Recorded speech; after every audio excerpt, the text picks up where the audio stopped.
lá no Rio Grande do Sul e chega aqui mais barato do que um pacote de arroz produzido aqui na região de Campinas. É claro que tem um monte de fatores políticos, econômicos, sociais que implicam isso, mas o fato da população tomar consciência disso já é o início de um processo de transformação, de tentar valorizar mais o local. Hoje a gente tem várias situações onde começa a ter esse incentivo. E o trabalho com cadeia de valor hoje se completa quando a gente usa também o conceito de logística reversa, né? Não só da reciclagem propriamente dito, mas de qualquer preocupação em fechar esse ciclo, seja com a própria empresa, seja com o prestador de serviço ou outras empresas que começam a prestar atenção nesse tipo de ação.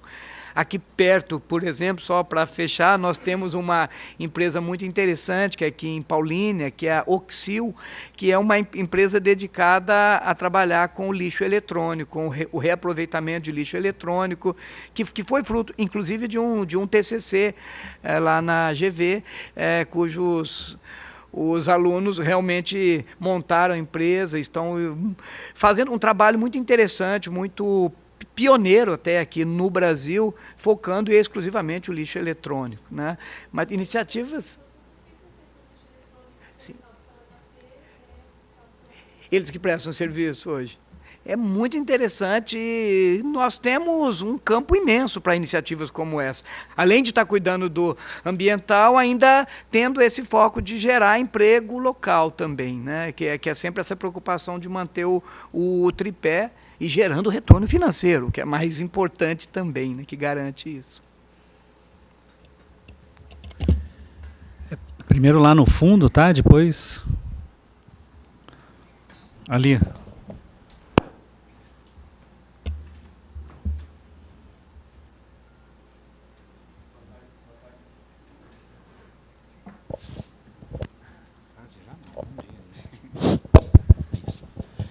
Bom dia a todos que estão aqui. Primeiro gostaria de manifestar a minha satisfação em estar participando aqui do evento, é a primeira vez. Meu nome é Sussumo Franco Sumida, eu sou do Centro Paula Souza, relacionado à ETEC Bento Quirino. Eu queria fazer uma colocação que talvez eu gostaria de ter uma visão acadêmica e uma visão também empresarial. A gente vive num sistema capitalista, é o único sistema que sobrou, tá? Isso a gente não tem como contestar.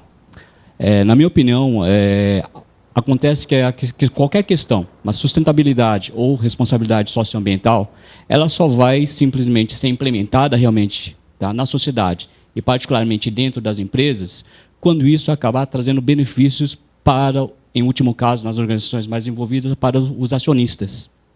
Tá? Então, o Banco Real talvez não, apesar de ter o tema de sustentabilidade, não cresceu o suficiente, porque isso não trouxe um retorno aos acionistas. Eu queria colocar justamente a questão. Como que a gente vai ter uma métrica, tá, de medir essas questões ambientais, questões socioambientais, tá, de sustentabilidade? Como que a gente vai ter isso? Em que pé está isso em nível acadêmico? E eu gostaria de saber, da parte do representante da Siemens, tá, qual que é a visão que ele tem disso? Se existe algum esforço dentro das empresas de medir esses custos. A partir do instante que a gente medir esses custos, tá, realmente a gente vai ter o valor real do quê? De coisas que nós desprezamos atualmente. Que muito pegam no quê? Na questão ambiental e na questão socioambiental. Gostaria da colocação dos dois a esse respeito. Muito obrigado.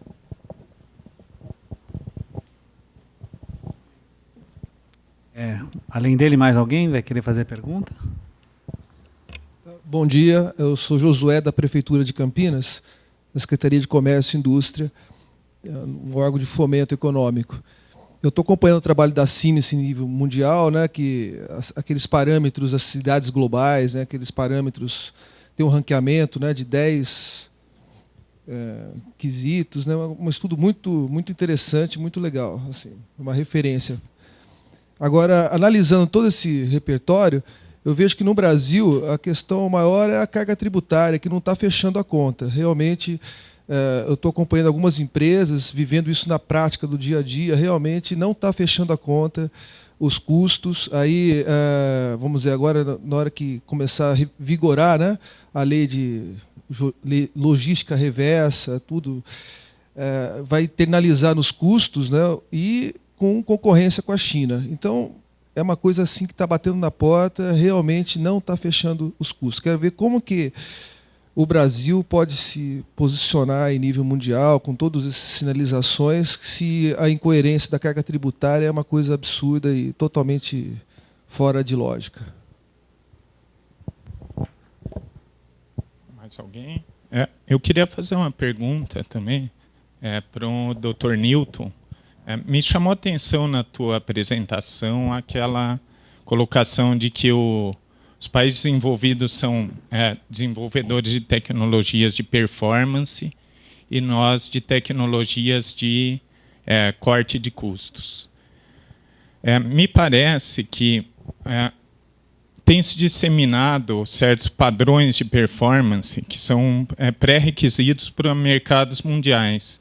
Eu queria saber a sua opinião da implicação disso e do fato dos países envolvidos deterem as tecnologias de performance em termos de relações com os países subdesenvolvidos, em termos de comércio de propriedade intelectual.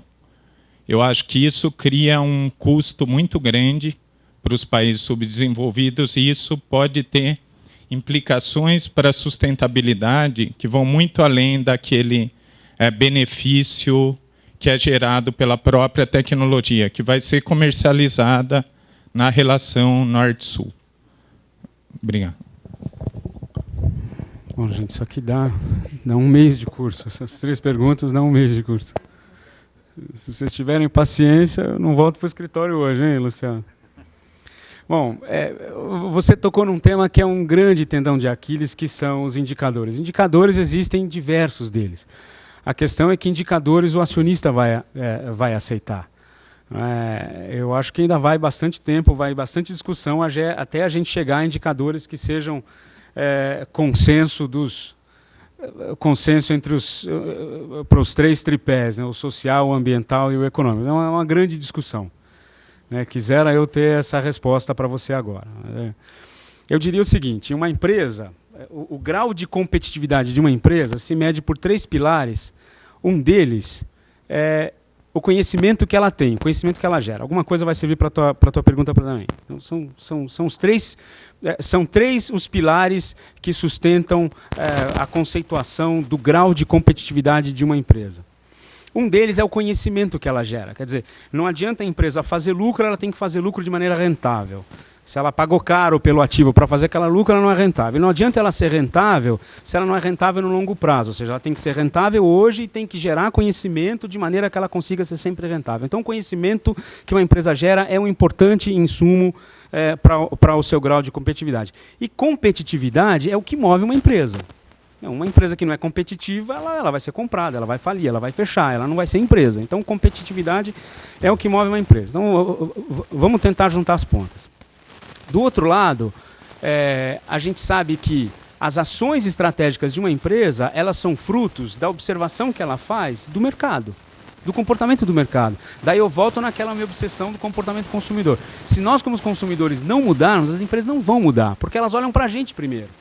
A gente acabou de encerrar o ciclo de planejamento estratégico da empresa. O que a gente faz? Qual que é o primeiro passo? A gente vai olhar o que está acontecendo no mercado. E aí a gente tenta projetar com algumas ferramentas se isso vai continuar acontecendo, por quanto tempo vai continuar acontecendo, com que amplitude, tenta trazer para o presente e transformar isso em ações estratégicas. Então, quer dizer, o conhecimento que uma empresa gera sobre si mesma, sobre o seu negócio e sobre o mercado que ela atua, o que a gente chama de inteligência de negócio ou inovação, inteligência tecnológica, o conhecimento que ela gera vai ser um pilar importante para ela definir que parâmetros, que referências ela vai querer continuar adotando para dizer se ela é competitiva ou não. Quer dizer, enquanto o mercado, de alguma maneira, não sinalizar que a empresa tem que adotar outros indicadores, ela não vai adotar. Porque ela é orientada para ser competitiva. E se ser competitivo é vender mais iPads, mais iPods, eu não estou fazendo, eu até tenho um, É assim que a gente vai fazer, quer dizer, a Samsung ela vai se orientar por isso, quer dizer, tem alguém ganhando muito dinheiro fazendo esse gadget, eu também vou fazer, eu também vou tentar imitar, eu também vou tentar ganhar dinheiro com isso, também vou tentar ser competitivo, senão esse cara vai ser tão gigante com essa maçã dele, isso vai virar uma melancia, uma abóbora, e eu vou desaparecer, quer dizer, é a lógica da organização. Eu não imagino que sustentabilidade ou inovação ou qualquer outra tendência venha a perverter essa lógica. Isso sem esquecer que para atingir o grau de competitividade que uma empresa precisa, a inovação ela é um caminho, ninguém inova porque quer. Não é? Eu falo baixo, o professor Rui briga comigo se ouvir falar. Quer dizer, a gente ouve falar que as empresas brasileiras inovam um pouco. Eu sempre me pergunto assim, mas inovam um pouco em relação ao quê? Em relação a quem? Se o mercado não pede, se o mercado não demanda e a empresa continua sendo competitiva, o cara continua ganhando dinheiro, não tem por que razão inovar. Sustentabilidade também é um caminho de competitividade para as empresas, também é um insumo de competitividade. Eu não imagino que seja sustentável uma empresa adotar sustentabilidade porque o CEO quer. É muito frágil isso, porque se ele sai, CEO não, o presidente da empresa, porque se ele sai, provavelmente o próximo não dá continuidade, se aquilo não foi demonstrado que de alguma maneira contribui com a competitividade da empresa. Eu acho que competitividade, acho que foi o professor que falou, é a questão central. Não é? Provavelmente o real não foi competitivo, não conseguiu remunerar o acionista a ponto dele não aceitar a venda para outro banco. Né? E aqui eu estou fazendo um pouco de inferência, eu não conheço plenamente a história do banco, não sei se...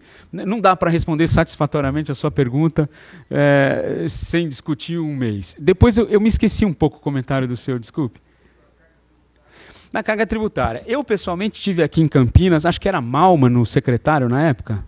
Continua, mal. Eu tive com eles, na época a gente estava fazendo um estudo para trazer 340 postos de trabalho da Índia em TI, presta atenção na loucura, para o Brasil. A gente queria tirar 340 postos de trabalho da Siemens na Índia para trazer para o Brasil para atender um cliente aqui no mesmo fuso horário, ou mais ou menos no mesmo fuso horário, um cliente dos Estados Unidos. A gente na época perseguiu, visitou 15 cidades, Campinas foi uma delas, lá em cima Fortaleza, Recife, aqui em São Paulo várias, Londrina, lá embaixo São Leopoldo, Curitiba. Fomos a todo canto e a gente não conseguiu trazer o projeto, porque a gente não conseguiu ser competitivo. E um dos pilares... Perdão? E olha quem a gente queria bater também, olha a arrogância, né? Mas a gente não conseguiu, o projeto ficou lá, o cliente continuou chateado, sendo atendido um outro fuso horário que não era uma dele, no inglês que ele... tinha que fazer uma certa força para entender. A gente não conseguiu trazer, mesmo com o esforço da equipe do Malman aqui em Campinas e tudo. Quer dizer, quando uma empresa ela olha a sustentabilidade como uma estratégia de competitividade, quando uma empresa ela olha a inovação como uma estratégia de sustentabilidade, ela já superou aquelas que vêm antes delas. Ela já superou aqueles outros 3 pilares que medem o seu grau de competitividade antes, quer dizer, e um deles é pilarizado nos custos que ela tem de produção